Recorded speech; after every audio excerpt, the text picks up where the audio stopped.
2,500 years ago, nestled in a fertile valley along the border between India and Nepal, a child was born who was to become the Buddha.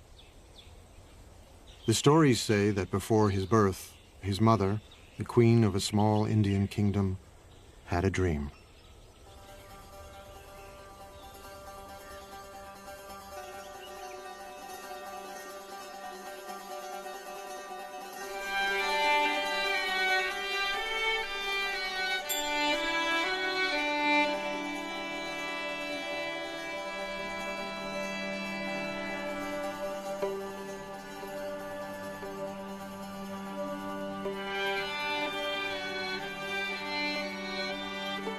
A beautiful white elephant offered the queen a lotus flower and then entered the side of her body.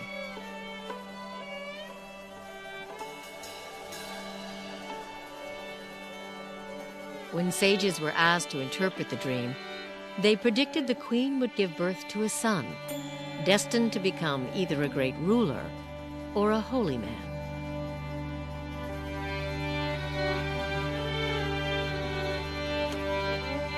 One day, they said, he would either conquer the world or become an enlightened being, the Buddha.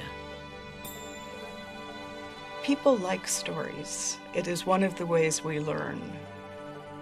The story of the Buddha's life is an archetypal journey, but it is a means to an end. It is not an end.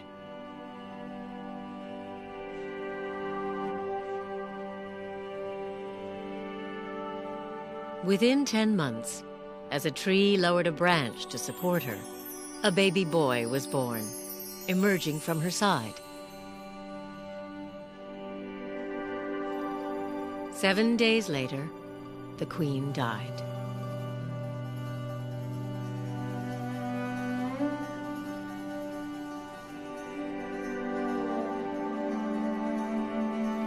The world is filled with pain and sorrow, the Buddha would one day teach. But I have found a serenity, he told his followers, that you can find too.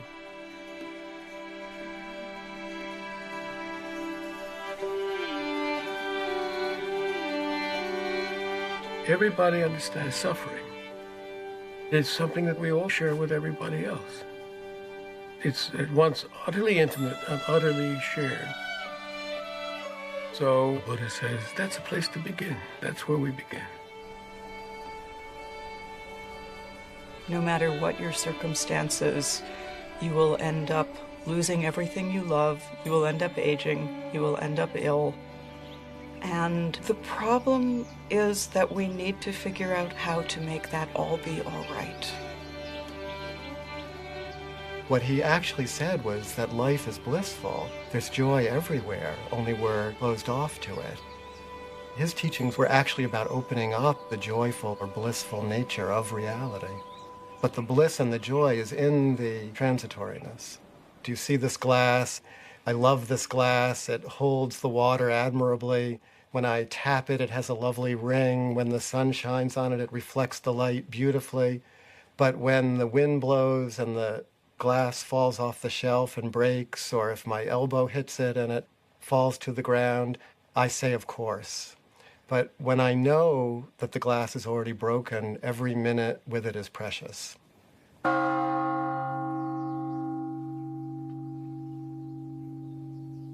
Everybody, every human being wants happiness. And Buddha, he acts like a teacher. You are your own master. Future, everything depends on your own shoulder. Buddha's responsibility is just to show the path. That's all. The Buddha can shine out from the eyes of anybody. Inside the buffeting of an ordinary human life, at any moment what the Buddha found, we can find.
In southern Nepal, at the foot of the Himalayas, is one of the world's holiest places, Lumbini, where, according to the sacred tales, the Buddha was born.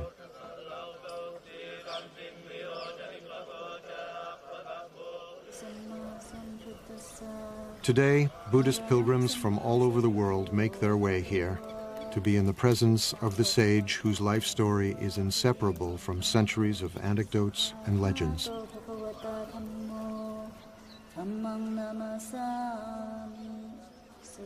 There are countless stories of the Buddha. Each tradition, each culture, each time period has their own stories.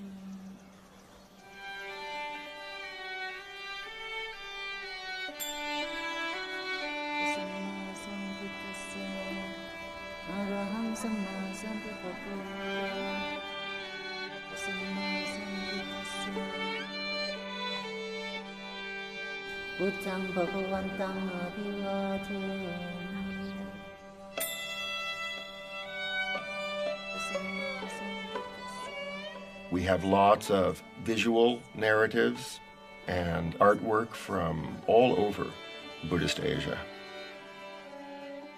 But the first written material, actually, the first biography, say, of the Buddha, really, we don't see that before about 500 years after his death. For the first few centuries, Buddhist narrative was oral.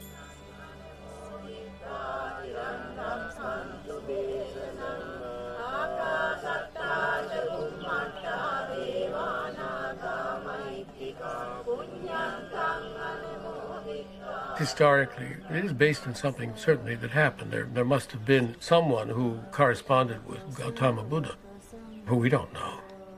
We don't know how much of it is pure fairy tale and how much of it is historic fact, but it doesn't matter.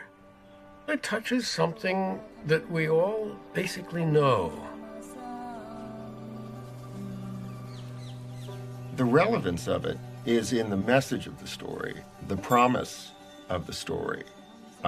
Like any good story, it has a lot to teach. So the story of his life, then, is a beautiful way of telling the teaching. He who sees me sees the teaching, the Buddha said. And he who sees the teaching sees me.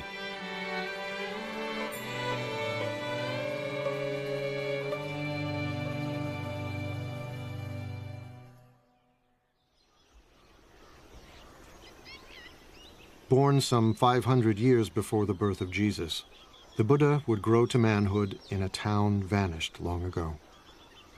For nearly 3 decades, he would see nothing of the world beyond.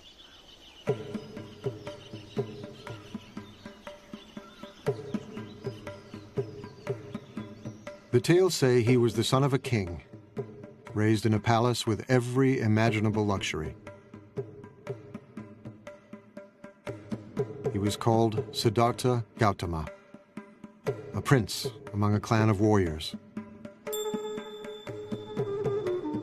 When I was a child, he said, I was delicately brought up, most delicately.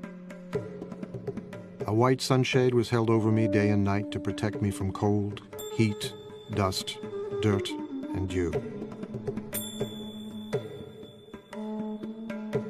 My father gave me 3 lotus ponds. One where red lotuses bloomed. One where white lotuses bloomed. One where blue lotuses bloomed. The father wants him to be a king, wants him to conquer the world, to be the emperor of India, which at that time was 16 different kingdoms. And it was predicted that he would be able to conquer wherever he wanted if he remained as a king. So the father was creating this artificial environment to coddle him. His father wanted to prevent him from ever noticing that anything might be wrong with the world, because he hoped that he would stay in the life they knew and loved and not go off as was predicted at his birth, and possibly become a spiritual teacher rather than a king. Shielded from pain and suffering, Sidharta indulged in a life of pure pleasure. Every whim satisfied, every desire fulfilled. I wore the most costly garments, ate the finest foods. I was surrounded by beautiful women.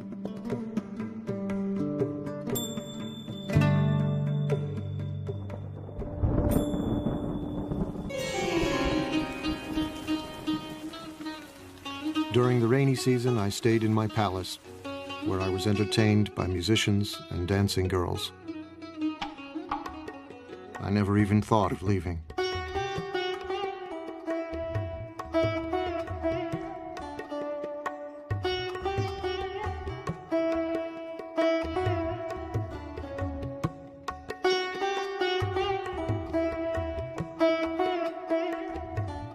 When he was 16, his father, drawing him tighter into palace life, married him to his cousin. It wasn't long before they fell in love. He was totally in love with her. There is a story that on their honeymoon, which was about 10 years long, at one time they rolled off the roof that they were making love on while in union, and they fell down but landed in a bed of lotuses and lilies and didn't notice they had fallen.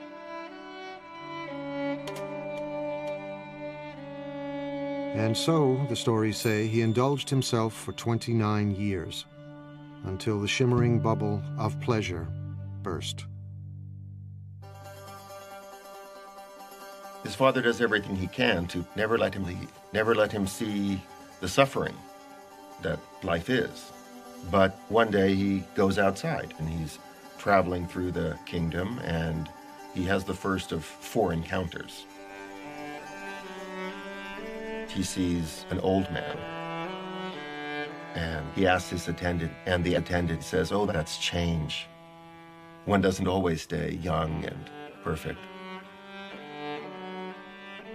Then, on the next tour outside, he sees a sick man and doesn't quite understand what it is. He asks his attendant, and the attendant says, "Oh, that happens to all of us." Everybody gets sick, and don't think you are a prince, you will not get sick. Your father will get sick, your mom will get sick, everybody will become sick. Then he sees that it isn't just the sick person, in fact it's universal, and something is stimulated inside of him, so he keeps getting the chariot driver to take him out, and he sees, horror after horror. And on his 3rd trip outside, he meets a corpse. And he recognizes impermanence and suffering and death as the real state of things. The world that he had been protected from, shielded from, kept from seeing. And he was shocked. He was shocked. And he realized, this is my fate too. I will also become old. I will also become ill. I will also die. How do I deal with these things? These are universal questions in any human being's life. What it's like to be in a body inside of time and our fate, and how do we navigate that? It really is a tale of the transformation from a certain naive, innocent relationship to your own life to wanting to know the full story, wanting to know the full truth. And then the 4th trip outside, he sees a spiritual seeker, someone who has decided to live a life completely other than his life in order to escape from impermanence, suffering, and death. So he has this sort of traumatic encounter with the pain and suffering of life. We try to protect our children. We don't want to let our children see all the pain that's in the world. But at a very early age, at a time before he could remember anything, at a time before there was conceptual thought, he already suffered the worst kind of loss that one could suffer. Suddenly and mysteriously, his mother died when he was a week old. So something tragic happened, right at the beginning. That might be what it takes to become a Buddha, is that you have to suffer on such a primitive level.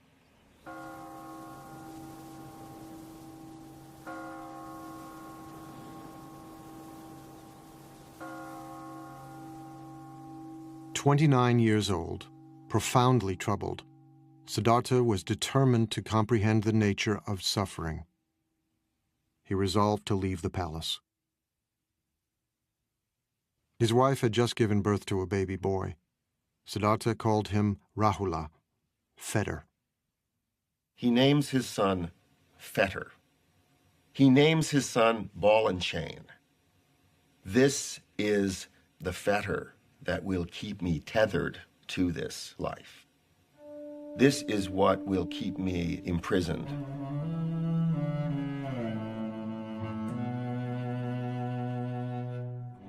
Late one summer evening, Sidharta went into his wife's room. A lamp of scented oil lit up. His wife lay sleeping on a bed strewn with flowers, cradling their newborn son in her arms. He gazed from the threshold, deep in thought. If I take my wife's hand from my son's head and pick him up and hold him in my arms, it will be painful for me to leave. He turned away and climbed down to the palace courtyard. His beloved horse, Kantaka, was waiting. As he rode toward the city's northern wall, he leapt high into the air. Mara, the tempter god of desire, was waiting. You are destined, Mara told him, to rule a great empire. Go back, and worldly power will be yours.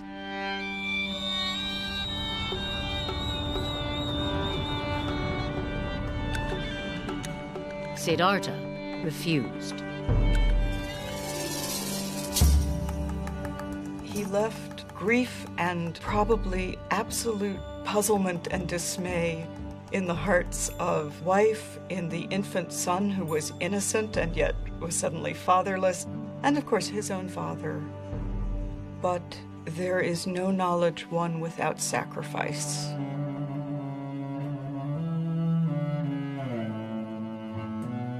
And this is one of the hard truths of human existence.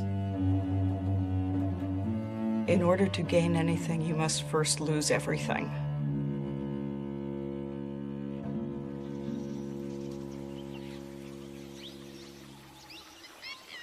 Sidharta was alone in the world for the first time.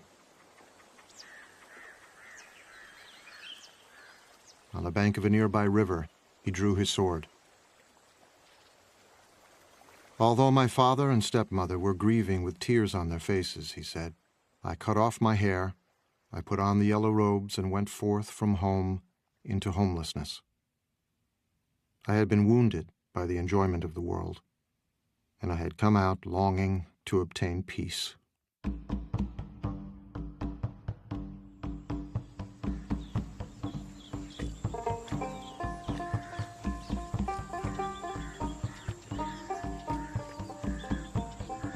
Sidharta wandered south toward the holy Ganges River. Once a great prince, now he became a beggar, surviving on the charity of strangers.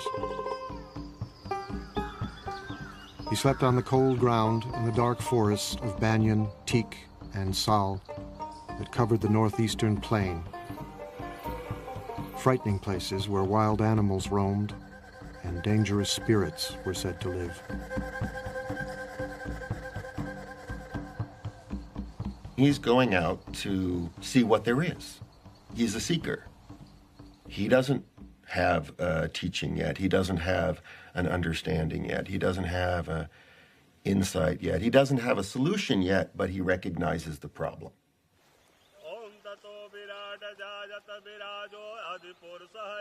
Sidharta could not expect help from the religion of the time, the ancient Vedic religion, steeped in ceremony and ritual.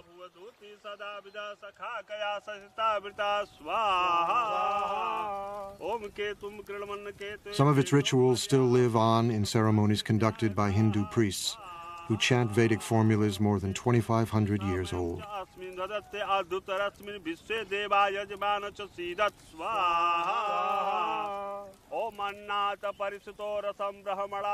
ये जब यहाँ पे सभ्यता का विकास हुआ, आज के करीब हजारों वर्ष पहले, ये जो हम पूजा करते हैं, अपने यज्ञ के विधान से हम अपने देवता और ग्रहों की जो उपासना करते हैं, उससे ये जो संसार में जितने भी प्राणी हैं, उनको सुख प्रदान करते हैं और आध्यात्मिक शांति प्रदान करते हैं।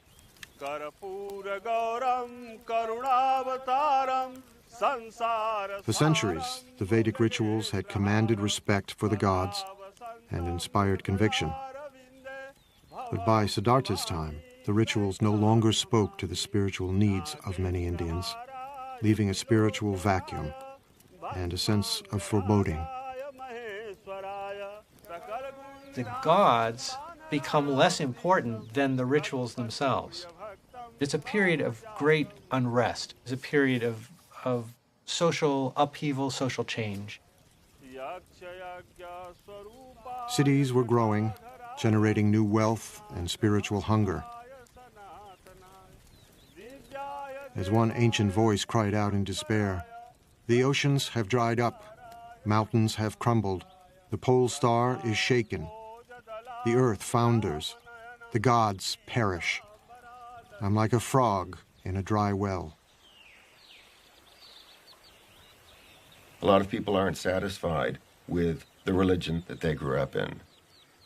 And when Prince Sidharta decides to give up his life, he's doing something that lots of other people were doing. Sidharta joined thousands of searchers like himself, renunciants, men and even a few women who had renounced the world, embracing poverty and celibacy, living on the edge, just as spiritual seekers still do in India today.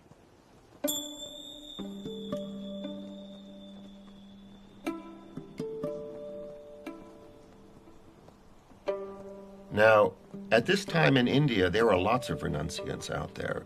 It's a flourishing renunciant tradition.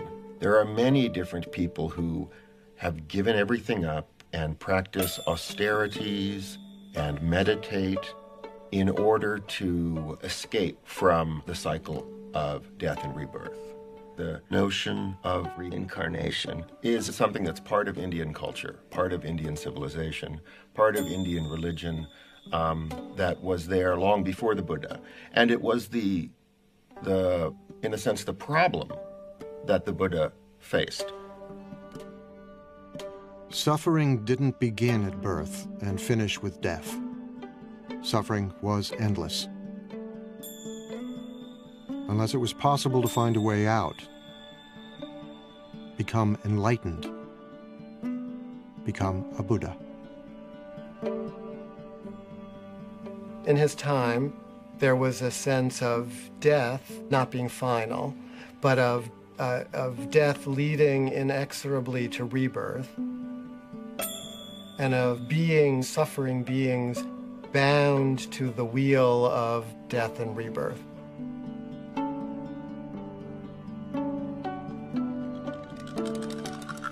It is said that Sidharta had lived many lives before this one. As countless animals,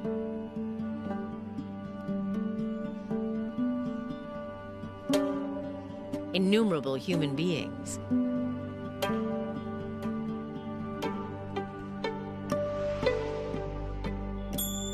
and even gods. Across 4 incalculable ages, the sacred texts say, and many eons. experiencing life in all its different forms.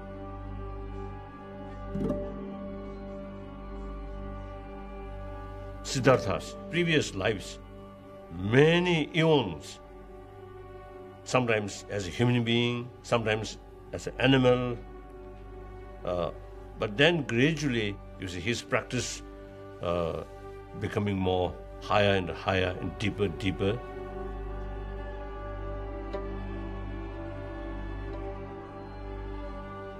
The idea is from life to progress more and more toward the enlightenment and become wiser and wiser. Some beings will stubbornly insist on their ignorance and their egotism, and they will charge ahead, grabbing and eating what they can in front of themselves and being dissatisfied, but thinking that the next bite will do it. And they will die and be reborn, die and be reborn infinite times. It could take them, billion lifetimes if they're very stubborn, And becoming a Buddha, becoming enlightened, is the only way of getting out of the continual cycle of death and rebirth. Now, rebirth here isn't the popular notion that, my past life I was Cleopatra floating down the Nile or Napoleon. It's as if every life is going through junior high school again, over and over and over.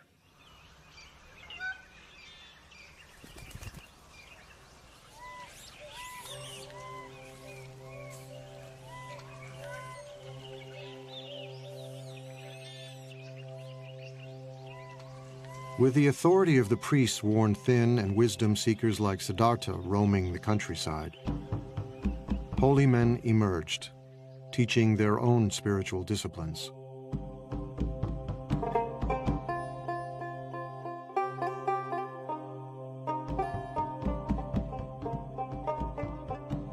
Sidharta apprenticed himself to one of them, a celebrated guru who taught that true knowledge could never come from ritual practice alone. It was necessary to look within. You may stay here with me, the guru told him. A wise person can soon dwell in his teacher's knowledge and experience it directly for himself. Sidharta set himself to learn the rigorous practices the guru prescribed. The teachers of the time are already teaching forms of yoga and meditation, teaching that the self-reflective capacity of the mind can be put to use to tame the mind, to tame the passions. That was already established in India. And there were probably so many schools of yoga and meditation in those days, just as there are now.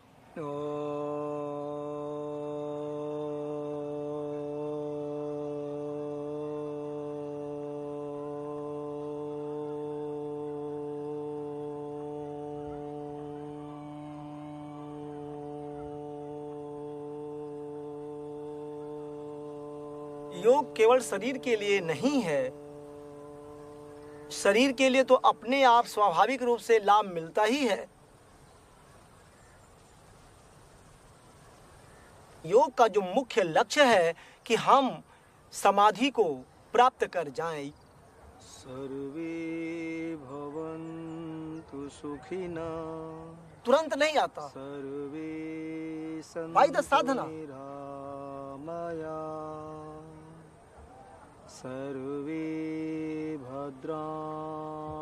Although yoga appears to focus on controlling the body, it is in fact an ancient spiritual discipline, a form of meditation, harnessing the energies of the body to tame the mind.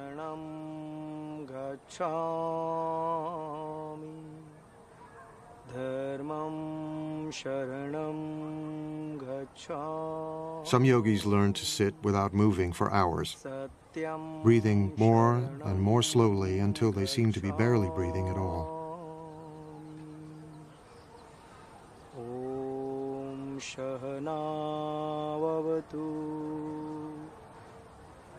सर्वे भवन्तु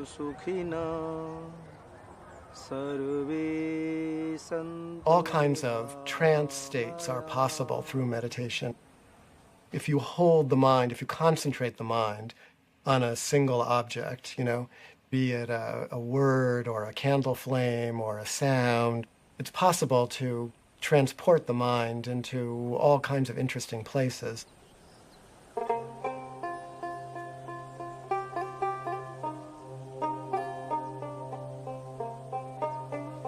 The person who was to become the Buddha was very good at all of those practices. He was a super student, doing these practices, taking them to their limit, and no matter what he did in these practices, he was still stuck in the pain that he set out with. He ascends to these very rarefied states of consciousness, but it's not permanent. And it does not bring penetrating truth into the nature of reality. So these become a temporary escape from the problem of existence, but they don't solve the problem.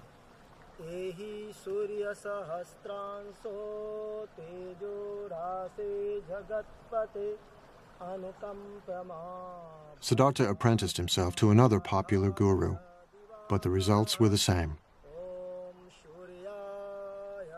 The thought occurred to me, he said later. This practice does not lead to direct knowledge, to deeper awareness. Disenchanted, he left this master too.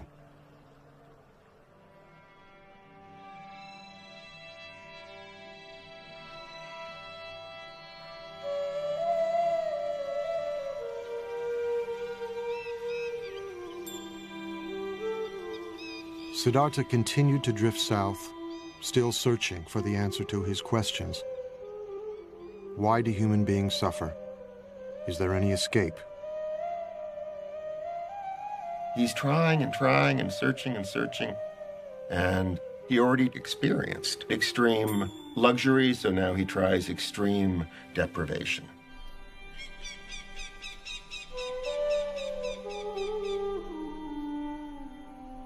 Among the renunciants, asceticism was a common spiritual practice, punishing the body as a way to attain serenity and wisdom.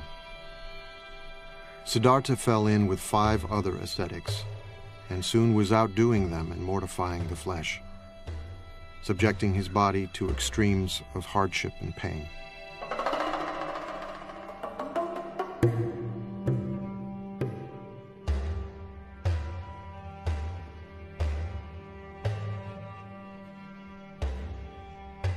The body represents a fundamental problem. Old age brings a decrepitude to the body. Sickness brings pain and suffering to the body. And death is ultimately the cessation of the functioning of the body. So there was a sense that if you could punish the body sufficiently, you could escape its influence. You could transcend some of the limitations that the body seemed to impose. The ascetic pursues the truth by taking the requirements of survival down to the absolute minimum possible. Barely enough food to stay alive, no protection from the elements, no heat. Sit in the cold, sit in the rain. Meditate fiercely for all the hours of awakening.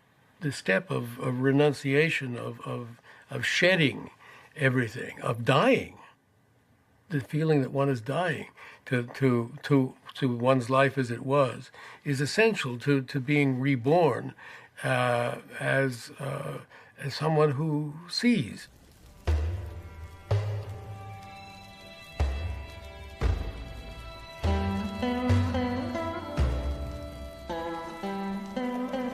Ascetics can still be seen in India, firm in the belief that by subduing the flesh, they can gain spiritual power.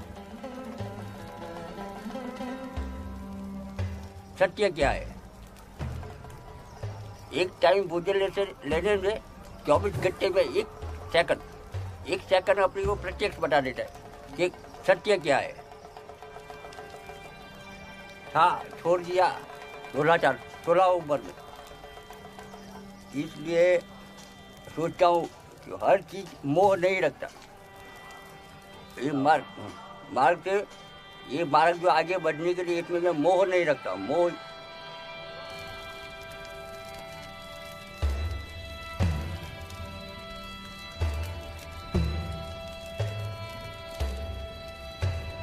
Emaciated, exhausted, Sidharta punished himself for 6 years, trying to put an end to the cravings that beset him.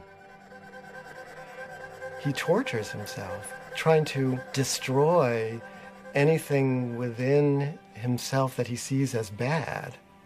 The spiritual traditions of that time said you can be liberated if you eliminate everything that's human, everything that's coarse and vulgar, every bit of anger, every bit of desire. If you wipe that out with force of will, then you can go into some kind of transcendental state. And the Buddha tried all that, and he became, the most anorectic of the anorectic ascetics. He was eating 1 grain of rice per day. He was drinking his own urine. He was standing on 1 foot. He was sleeping on nails. He did it all to the utmost.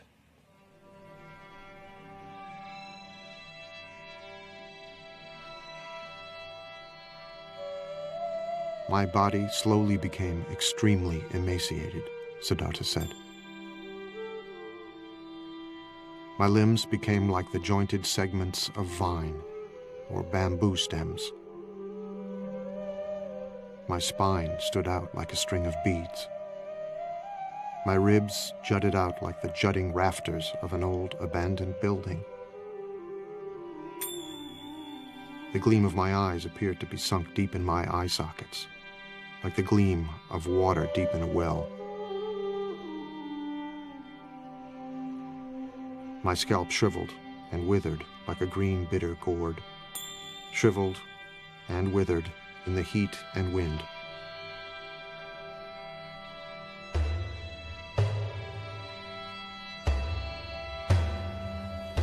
What he was trying to do was pushing his body to the most extreme that he could.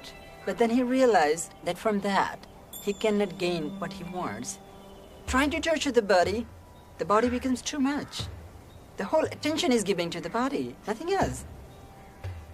He surrendered himself completely to the hard training that he was given. And what he discovered, having tried this completely for many years, was that he had not answered his question. It hadn't worked. He was on the verge of death, dying, unawakened, when he remembered something.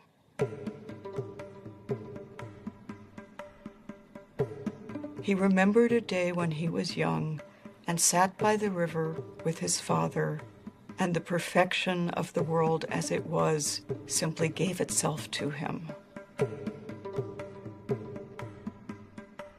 Years before, when Sidharta was a small boy, his father the king had taken him to a spring planting festival.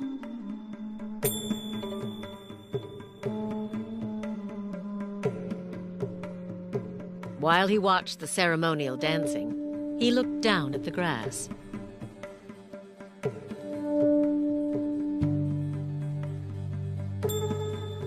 He thought about the insects and their eggs, destroyed as the field was planted. He was overwhelmed with sadness. One great taproot of Buddhism is compassion, which is the deep affection that we feel for everything because we're all in it together, be it other human beings, other animals, the planet as a whole, the creatures of this planet, the trees and rivers of this planet.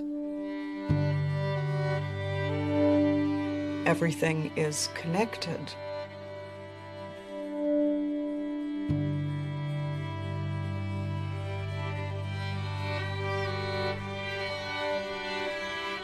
It was a beautiful day. His mind drifted.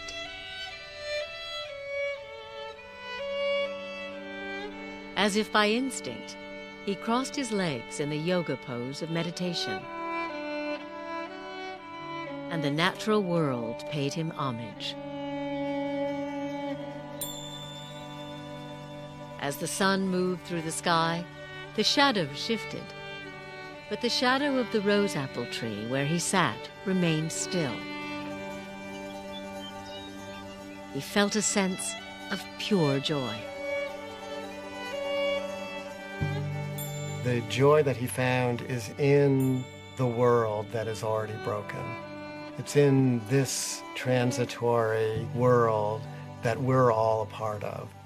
And the fabric of this world, despite the fact that it can seem so horrible, the underlying fabric of this world actually is that joy that he recovered. That was his great insight.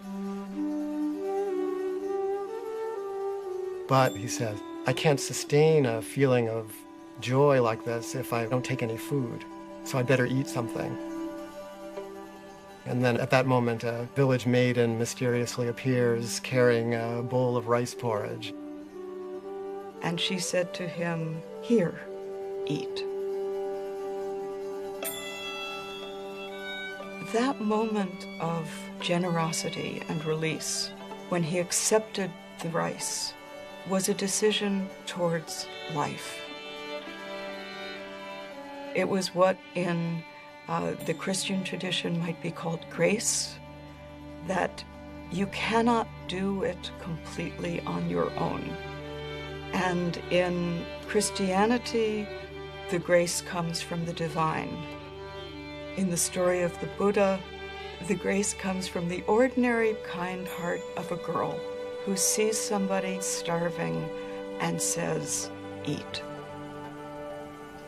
There's something beautiful. Whenever I remember that story, it makes me so happy because I see the heart of Buddha as the person he was, like the Sidharta.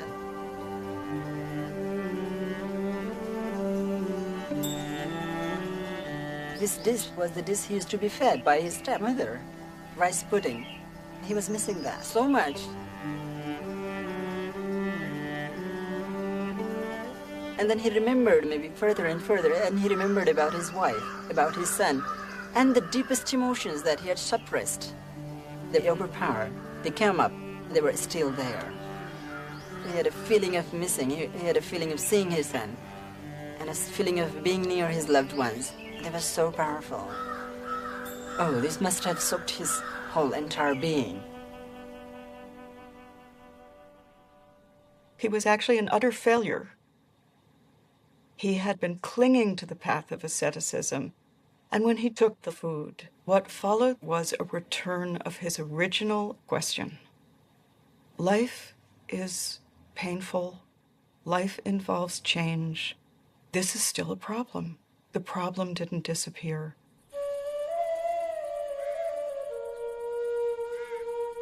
It wasn't long before the ascetics who had been Sidharta's companions found him eating and turned away in disgust. Sidharta loves luxury, they said. He has forsaken his spiritual practice. He has become extravagant. But the man who will become the Buddha realizes that extreme deprivation isn't the way to go. We can live as normal human beings. We can eat and drink. And in fact, we kind of need to eat and drink and be normal human beings in order to break through, in order to attain the kind of realization that he was looking for.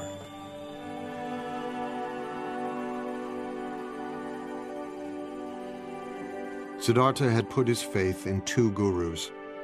They hadn't helped him.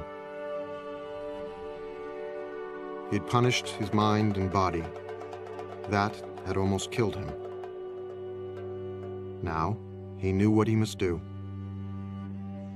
To find the answer to his questions, he would look within and trust himself.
Bodh Gaya is a small town in northeastern India.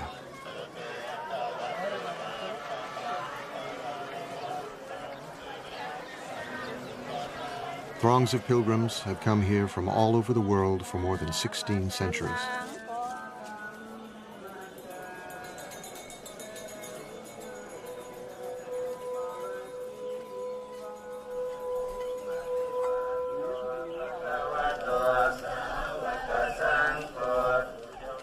For Buddhists, there are hundreds of holy places, but none more sacred than this one. Bodh Gaya is the sacred point from which the Buddhist faith radiates.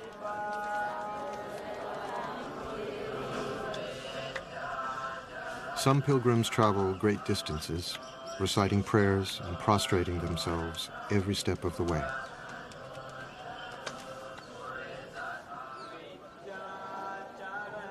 It is their Mecca and Jerusalem.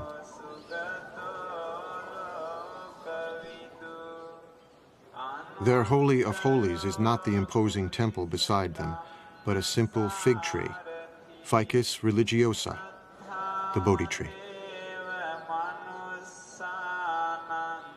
The tree, it is said, is descended from the Buddha's time.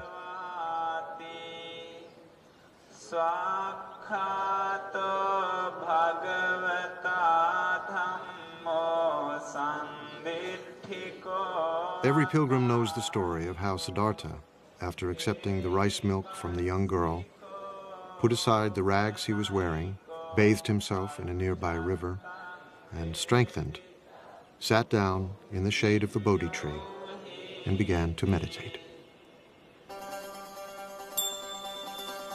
It was springtime. The moon was full. Before the sun would rise, Sidharta's long search would be over.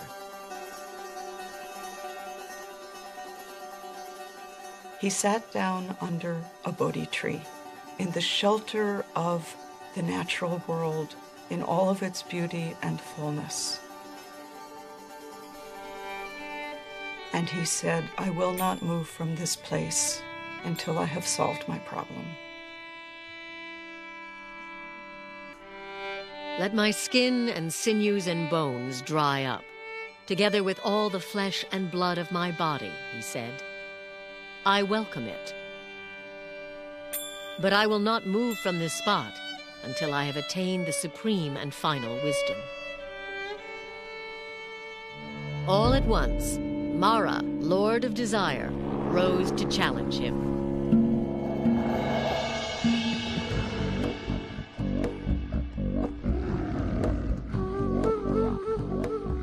With an army of demons, he attacked.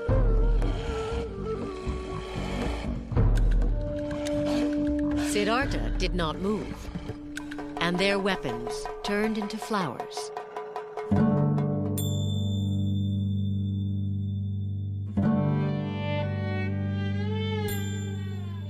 Mara is the ruler of this realm of desire, this world that we all live in.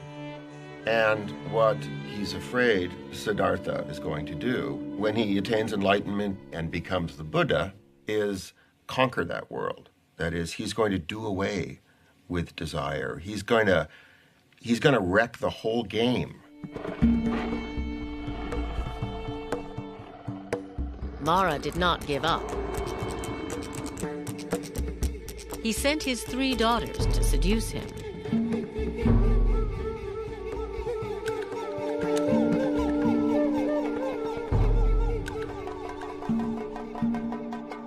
Sidharta remained still. When he faces Mara, he faces himself and his own destructive capacity. But he's not the warrior trying to do battle with those qualities. He's discovered his own capacity for equanimity. He has become like, the top of the great Himalayan mountains, The weather is passing over him, storms are raging around him, and he sits like the top of the mountain, impassive, not in a trance state, totally aware of everything. So he frustrates Mara. Sidharta resisted every temptation Mara could devise. The Lord of Desire had one final test.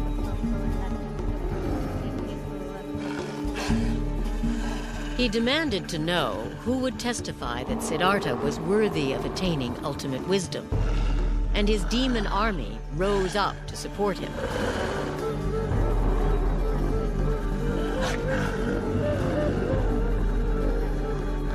Sidharta said nothing. He reached down and touched the ground, and the earth shuddered.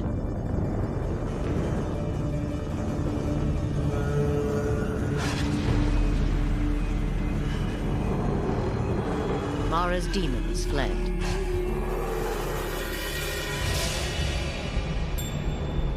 The Buddha reaches down and with his finger touches the earth. He says, "The earth is my witness." He said, "Mara, you are not the earth. The earth is right here beneath my finger." And the earth is what we're talking about. Accepting the earth, not owning the earth, not possessing the earth, but the earth just as it is, abused and exploited and despised and rejected and plowed and mined and shat on and everything else, you know. It's still the earth, and we owe everything to it.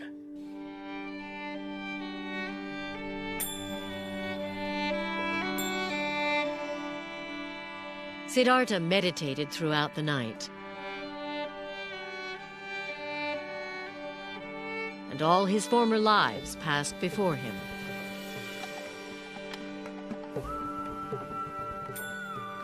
He remembers all his previous lives, infinite numbers of previous lives. Female and male and every other race and every other being in the vast ocean of life forms. And he remembered that all viscerally, so that means his awareness expanded to be all, so that all the moments of the past were completely present to him. He gains the power to see the process of birth, death, and rebirth that all creatures go through. He's given this sort of cosmic vision of the workings of the entire universe.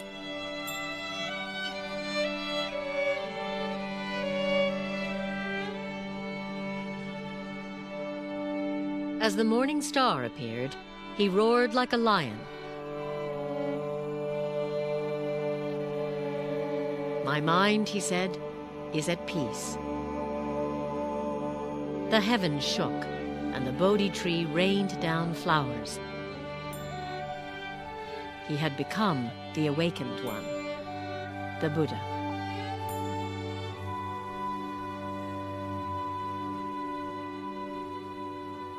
Something new opens up for him, which he calls nirvana, or which he calls awakening.